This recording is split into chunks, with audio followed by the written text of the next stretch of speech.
యేసుక్రీస్తు ప్రభువారి పుట్టుకను గురించి మనం అనేక విషయాలు చాలా సంవత్సరాలుగా ధ్యానం చేస్తూ వస్తున్నాం. ఇక్కడ ఆయన పుట్టక మునుపు దేవదూత పలికిన మాటలు ఇక్కడ మనం చదువుతూ ఉన్నాం. 10వ వచనంలో దూత ఏమంటున్నాడు గమనించండి, భయపడకుడి కదా. అలాగే 14వ వచనంలో 13వ వచనం ఆఖరి భాగంలో దూత ఏమంటున్నాడు, సర్వోన్నతమైన స్థలములలో దేవునికి మహిమయు, ఆయనకిష్టులైన మనుషులకు భూమి మీద సమాధానము కలుగునుగాక అని దేవుని స్తోత్రము చేయుచుండెను. హల్లెలూయా. గమనించండి ప్రియ సహోదరి సహోదరులారా, యేసుక్రీస్తు ప్రభువారు పుట్టక మునుపు గొర్రెల కాపరులతో దేవదూత చెప్పిన మాట ఏంటంటే భయపడద్దు అని. దేవుని దూతలు అంటే దేవునికి ప్రతినిధిగా ఉన్నవారు, దేవునికి బదులుగా మన మధ్యలోనికి వచ్చి మన మధ్యలో ఆత్మకార్యాలు జరిగించేవారు. అందుకనే అబ్రహాము ఆదికాండము 18వ అధ్యాయములో చల్లపూట ఆ రీతిగా క్షమించాలి మధ్యాహ్నం పూట ఎండలో ఆ సింధూర వనంలో కూర్చున్నప్పుడు దేవదూతలు ఆయన ఇంటి మీదుగా వెళ్తున్నట్టు గమనించి వారిని ఆహ్వానించి వారికి ఆతిథ్యం ఇచ్చాడు. ఆ రీతిగా ఆయన దేవదూతలకు చేసినట్టు భావించలేదు, కానీ దేవునికే చేసినట్టు తలంచుకున్నాడు. కాబట్టే దేవునికి చేస్తే ఎలా చేస్తాడు, అంత శ్రద్ధగా చేశాడు. అంటే దేవునికి బదులుగా వీరు మా ఇంటికి వచ్చారు అనే భావనలో అబ్రహాము ఉన్నాడు, గమనించాడు. అలాగే ఇప్పుడు రక్షకుడు పుట్టబోతున్నాడు. ఈ విషయాన్ని ఒక్కొక్కరికి ఒక్కొక్క రీతిగా తెలియజేశాడు దేవదూత కదా. మరియతో చెప్పిన విధానం ఒకటి, అలాగే ఇక్కడ గొర్రెల కాపర్లకు చెప్తున్న విధానం ఒకటి, అలాగే జ్ఞానులకు ఆయన కనపరుచుకున్న విధానం ఒకటి. ఏదేమైతేనే మెట్టుకు ఆయన పుడతాడన్నది వాస్తవం. ఆయన పుట్టుక కోసం అందరూ కూడా ఎదురు చూశారు. ఆ రీతిగా ఆయనను స్తోత్రాలు చెప్తూ ఆయన్ను పూజించటానికి అనేకులు కూడా వచ్చారు. ఇక్కడ ముఖ్యంగా దేవదూతను గురించి మనం ధ్యానం చేయబోతూ ఉన్నాం. చూడగలిగితే ప్రియ సహోదరి సహోదరులారా, మరి యేసుక్రీస్తు ప్రభువు వారు పుట్టారు, కానీ ఆయన తలదాచుకోవటానికి సత్రంలో స్థలం లేదు కాబట్టి ఆయన ఎక్కడ పెట్టారంటే పశువుల పాకలో పెట్టారు అని మనం పరిశుద్ధ గ్రంథంలో చదువుతూ ఉన్నాం. అంటే గమనించండి, ఆయనకు ఎక్కడ స్థలం లేదు, ఏ ఇంటిలో కూడా స్థలం లేదు, ఏ ఇంటిలో కూడా స్థలం లేదు. అయ్యా యోసేపు వెళ్ళి ప్రతి ఇంటిని అడుగుతున్నాడు, అయ్యా ఇలాగ నా భార్య గర్భవతిగా ఉంది, తొలిచూలు మగబిడ్డను కనబోతా ఉంది, మీ ఇంట్లో స్థలం ఇస్తారంటే ఎవరైనా ఇచ్చారా? లేదుగా. పోనీ అంత కష్టం ఆయనకి ఎందుకు వచ్చింది అంటే ప్రజాసంఖ్య, ఆ రోజుల్లో ప్రజాసంఖ్య రాయించబడటం అనేది చాలా గొప్ప సంగతి కదా. ఎవరు ఏ ప్రాంతం వారు అందరు కలిపి ఒక చోటకు వచ్చి రాయించుకోవాలి. ఇప్పుడు కూడా జనాభా లెక్కలు అనుకోండి, ఎక్కడ రాస్తారు? మనం మన ఇంట్లోనే ఉంటాం, కానీ ఎవరో వచ్చి రెవెన్యూకి సంబంధించిన వాళ్ళు, గవర్నమెంట్ అధికారులు ఎవరో వచ్చి మన వివరాలు రాసుకొని వెళ్తారు. ఎంతమంది స్త్రీలు ఎంతమంది పురుషులు ఈ ఇంట్లో ఉంటున్నారు అని రాసుకొని వెళ్తారు. ఇప్పుడు వాళ్ళు వచ్చినప్పుడు స్త్రీలు పురుషులు ఎంతమంది ఉన్నారో కుటుంబంలో 4, 5 వీళ్ళందరూ ఉండాలి ఇంట్లో, అవసరంలే. అందరి బదులు ఒకరుండి మా అమ్మ ఉన్నాడండి, మా అమ్మ ఉందండి, మా నాన్న ఉన్నాడండి, మేము అందములు అండి అని చెప్తే సరిపోద్ది ఒకడుండి. కానీ ఆ రోజులు అలా కాదు, ప్రతి ఒక్కరు కూడా వెళ్ళాలి, వెళ్ళి అక్కడ కనిపించాలి, లేకపోతే వాళ్ళు ఉన్నారో లేదో ఎవరికి తెలుసు. అందుకనే ఏమి ఎంత భారమైన పరిస్థితుల్లో ఉన్నా సరే కదలలేని పరిస్థితుల్లో వెళ్ళాల్సి వచ్చింది. తీరా వెళ్తే అక్కడ ఏ ఇంట్లోనూ స్థలం లేదు. సత్రంలో స్థలం ఉందా? అక్కడ స్థలం లేదు. అంటే అది అక్కడ కూడా స్థలం లేని కారణంగా ఆయన తీసుకొచ్చి ఎక్కడ పెట్టారు? యేసుక్రీస్తు ప్రభువు వారిని పశువుల పాకలో, పశువుల తొట్టిలో ఆయన్ను పడుకోబెట్టారు. గమనించండి. అంటే వాస్తవానికి ఆయనకి ఇవ్వాల్సిన స్థానం మనం ఇవ్వలేదు కాబట్టే ఆయన ఎక్కడున్నాడు? మన దగ్గర లేడు. ఆయన ఇప్పుడు ఇంట్లో ఉన్నాడు. ఆయన సత్రంలో ఉన్నాడా? ఎక్కడున్నాడు? ఆయన పశువుల తొట్టిలో పట్టుకుని ఉన్నాడు. అలాగే మనం కూడా ఆయనకు ఇవ్వాల్సిన స్థానం ఏంటంటే మన హృదయం. మనం ఈ స్థానాన్ని ఇవ్వటం లేదు కాబట్టి ఆయన మన దగ్గరికి రావటం లేదు. అందుకనే యేసుక్రీస్తు ప్రభువారు మన ఇంటిలో ఉండాలి. అప్పుడే మనము దీవెనలు ఆశీర్వాదాలు మనం అనుభవిస్తాం. గమనించండి, ఇంతకు యేసయ్యకు స్థలం ఇస్తున్నామా మనం అనేదే మనం ఆలోచన చేసుకోవాలి. ఇక్కడ చూడండి, దూత ఏం చేస్తున్నాడు? యేసుక్రీస్తు ప్రభువారు ఎక్కడ ఉంటారో అక్కడికి ఆయన దూతలు వస్తారు. దేవుడు ఎక్కడ ఉంటారో అక్కడ దేవుని దూతలు ఉంటారు. గబ్రియేలు చేసే పనేంటి? దేవుని పక్షంగా వచ్చి సమాచారం ఇవ్వటం. మికాయేలు చేసే పనేంటి?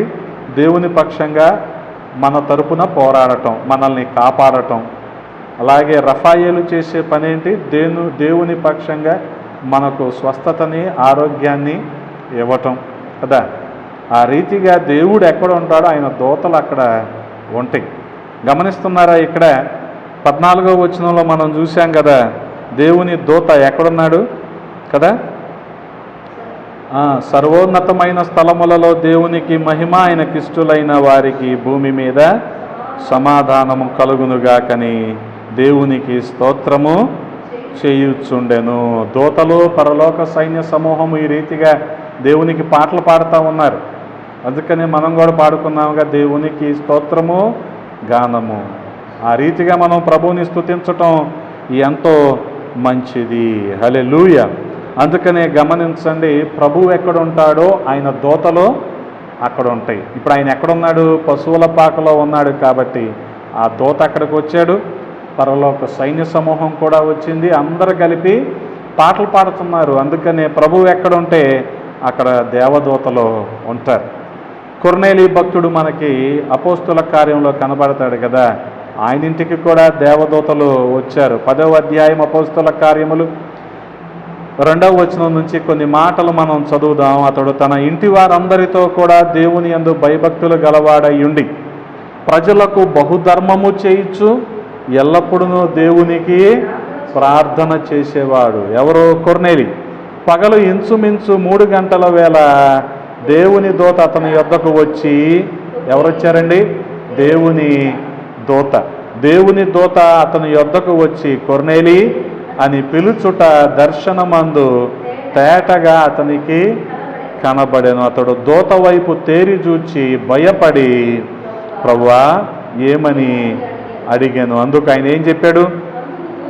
దూత, నీ ప్రార్థనలు, నీ ధర్మకార్యములు దేవుని సన్నిధికి జ్ఞాపకార్థముగా చేరినవి. గమనించండి, దేనిని బట్టి ఇప్పుడు వచ్చాడు దేవదూత కొర్నేలి ఇంటికి? ప్రార్థన బట్టి, ధర్మకార్యాన్ని బట్టి. దేవుడు ఎక్కడ ఉంటాడో దేవుని దూతలు అక్కడ ఉంటాయి.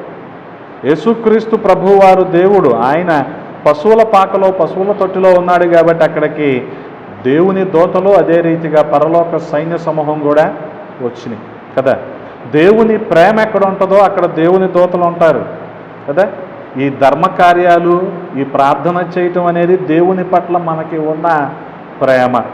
గమనించండి, మనకి ఉన్న ప్రేమ కదా. మనుషుల పట్ల మనకి ప్రేమ ఉందనుకోండి, కాస్త ఖరీదైన వస్తువులు వాళ్ళకి ఇస్తాం. ప్రేమ లేకపోతే ఏది ఇచ్చినా పర్లేదులే అనుకుంటాం కదా. ఇప్పుడు దేవునికి ఇచ్చేటప్పుడు కూడా మనం అదే ఆలోచించాలి. కానీ దేవుడు మన నుంచి ధనము, సంపద ఇది కోరుకోవటం లేదు. కానీ మనకి ఉన్న ఖరీదైన వస్తువు ఏంటంటే మనమే, మన హృదయమే. మనల్నే దేవుడు కోరుకుంటున్నాడు. అందుకని ఆయనకు ఆలయంగా మనం ఉండాలనేదే దేవుని చిత్తం. అలా ఉండాలంటే, అలా ఉంటేనే దేవునికి ఇష్టం. గమనించండి.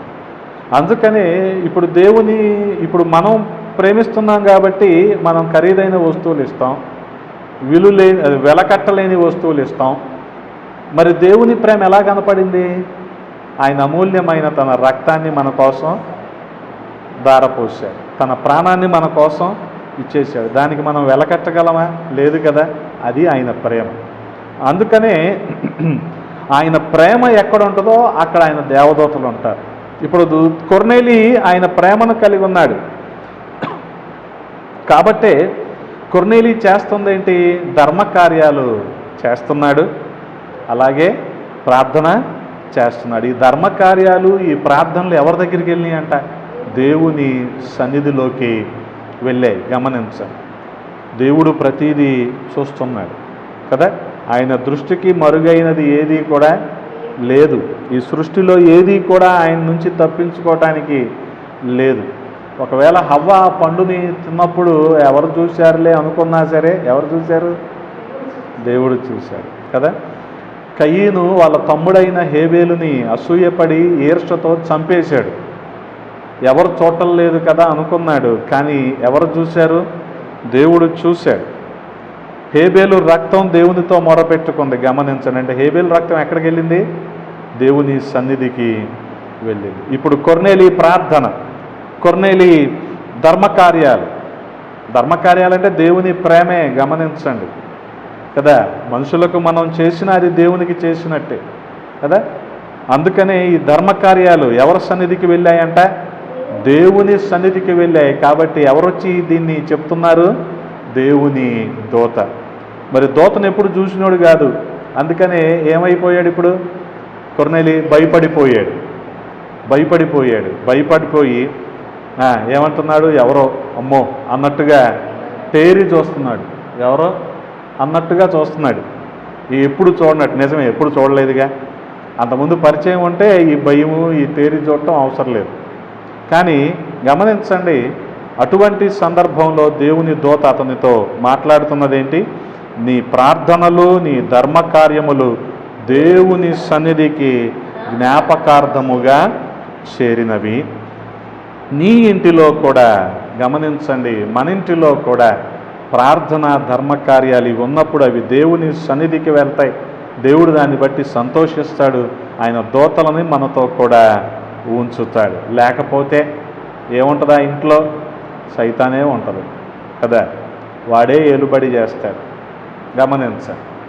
అందుకనే జ్ఞాని అయిన సొలొమోను అంటాడు, 3వ అధ్యాయము, సామెతల గ్రంథము 3వ అధ్యాయము 33వ వచనంలో, భక్తిహీనుల ఇంటి మీదకి యెహోవా శాపము, నీతిమంతుల నివాస స్థలమును ఆయన అందే. అందుకనే నీతిమంతులుగా, ఆయన ఇష్టపడేవారిగా, ఆయన చిత్తాన్ని చేసేవారిగా మనము ఉన్నప్పుడు ఖచ్చితంగా దేవుడు మనల్ని ఆశీర్వదిస్తాడు. ఆయన దూతలను మనకు కాపుదలగా ఉంచుతాడు. అంతేనా? గమనించండి, మరియ ఇంటికి కూడా దేవదూతలు వచ్చారు. 2వ అధ్యాయంలో మనం చదువుకున్నాం కదా, దేవదూతలు గొర్రెల కాపర్లకి ప్రత్యక్షమై ఇచ్చిన సమాచారాన్ని 1వ అధ్యాయం లూకాసు వార్తలో మనం చూడగలిగితే 28వ వచనంలో రాయబడి ఉంటుంది, ఆ దూత లోపలికి వచ్చి ఆమెను చూచి, దయాప్రాప్తురాలా, నీకు శుభము, ప్రభువు నీకు తోడై ఉన్నాడు. ఆమె ఆ మాటకు ఏమైపోయింది? బహుగా తొందరపడి. గమనించండి, యేసుక్రీస్తు ప్రభువారు లేదా రాబోయే మెస్సయ్య మా గర్భాన్నే పుట్టాలని ఎదురు చూసిన వారు, సిద్ధపడి కాచుకొని వేచి చూస్తున్న వాళ్ళు చాలామంది ఉన్నారు. కానీ ఎవరికి రాని భాగ్యము మరియకు వచ్చింది. గమనించండి, మరియ దగ్గరికి వచ్చి దేవదూత అంటున్న మాట ఏంటి? దయాప్రాప్తురాలా. దయాప్రాప్తురాలా అంటే నువ్వు దేవుని దయను పొందుకున్నావు. గమనించండి, దేవుని దయను పొందుకున్నావు. ఆ రీతిగా ఈ శుభవచనం ఏమిటో అని ఆలోచించుకొనుచుండగా మళ్ళొకసారి దేవుని దూత ఏమంటున్నాడు? మరియా భయపడకు, మరియా భయపడకు. కొర్నేలితో ఏమన్నాడు దేవుని దూత? భయపడద్దు. మరియతో ఏమంటున్నాడు? భయపడద్దు. కదా కదా. ఎవరు దేవునికి భయపడతారో వాళ్ళు మనుషులకు భయపడిన అవసరం లేదు కదా. దేవునికి భయపడని వాళ్ళు ఎవరికి భయపడాలి? ఇంకా మనుషులకే భయపడతారు. ఇప్పుడు ఈ దయాప్రాప్తురాలితో దేవుని దూత చెప్తున్న మాట ఏంటి? భయపడద్దు. దేవుని వలన నీవు కృప పొందితివి, నీవు గర్భము ధరించి ఆయనకు యేసు అని పేరు పెట్టుదువు.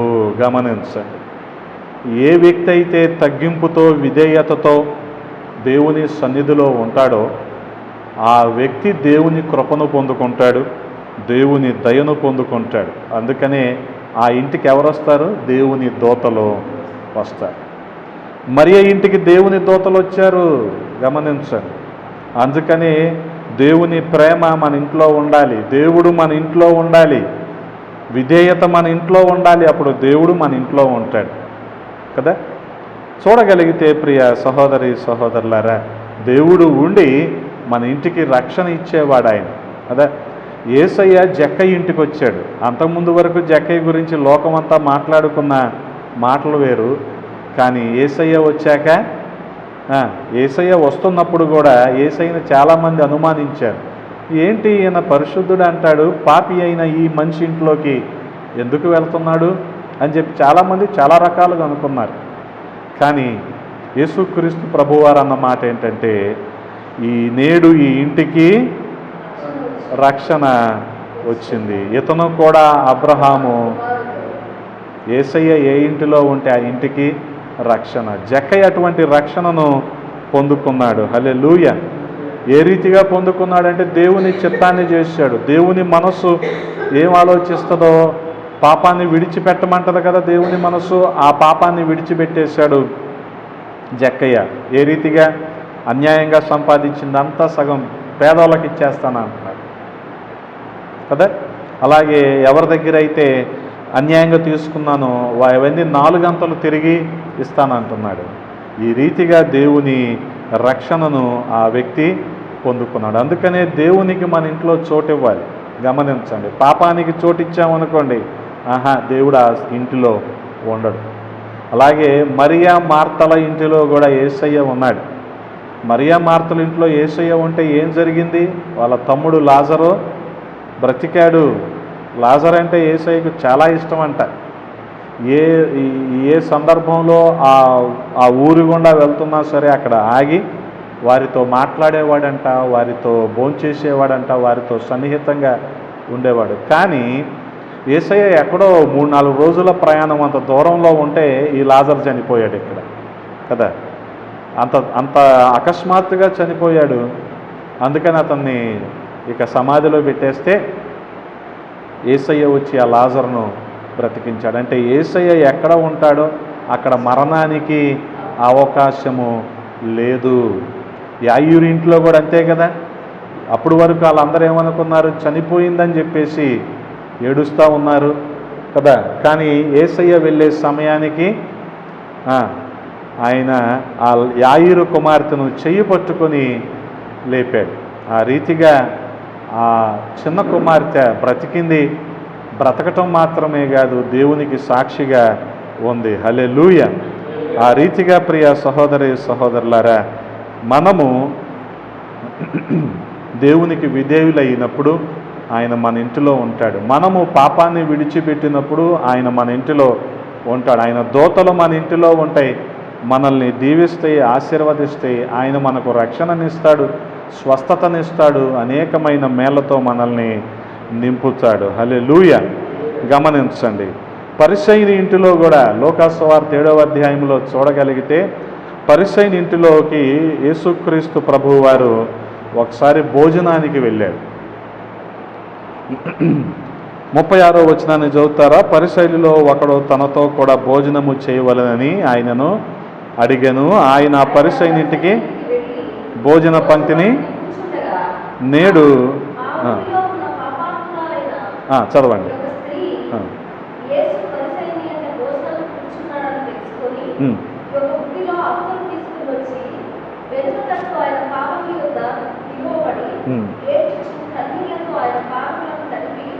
గమనించండి, అక్కడ ఈ మగ్దలేనే మరియ చేసిన పనికి యేసుక్రీస్తు ప్రభువారు అన్న మాట ఏంటంటే, నువ్వు విస్తారంగా నన్ను ప్రేమించావు కాబట్టి నీ పాపాలు కూడా విస్తారంగానే ఉన్నాయి. ఆ విస్తారమైన పాపాలన్నీ కూడా జక్కయ్య ఇంటికి ఎలాగైతే రక్షణ వచ్చిందో, యేసుక్రీస్తు ప్రభువారు ఏ ఇంటిలో ఉంటారో అక్కడ పాప క్షమాపణ ఉంటుంది. హల్లెలూయా. గమనించండి, ఆ రీతిగా ప్రియ సహోదరి సహోదరులారా, దేవాది దేవుడు మన ఇంట్లో ఉండాలి కదా.